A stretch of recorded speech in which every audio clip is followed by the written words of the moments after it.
I want to encourage people who are physically disabled not to be ashamed.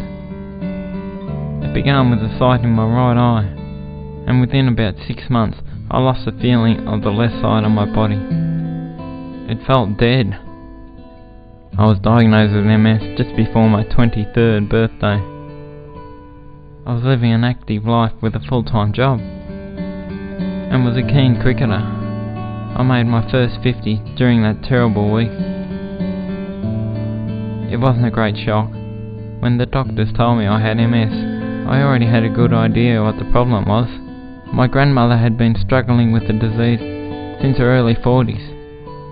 I remember lying in the tunnel of the MRI scan, with the nurses telling me to stay still, but I couldn't stop twitching. I knew what was coming.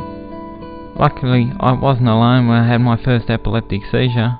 I'd been swimming at home in my pool and become violently ill.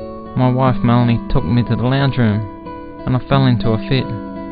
By the time I was in the ambulance, my lungs decided to take a holiday, and ended up on life support. Thankfully, Mel wasn't ashamed of me. She was incredibly supportive at the time, but due to stress and concern, she quit her university and TAFE studies. She never blamed me for this choice, but I knew my condition was the cause. We eventually separated, and I'm sad about that. I'm at a new chapter in my life now. I'm aiming to set up housing of people with a similar age group and physical condition to myself. We would live as we choose. It would be stimulating, no matter what religion or race the others may be.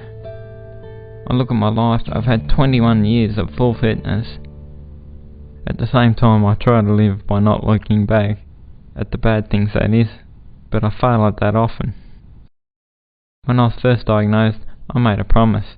If I was ever tempted to feel sorry for myself, I would get my ass down to intensive care and look through the window and appreciate what I've got. Thankfully, I haven't had to do it yet.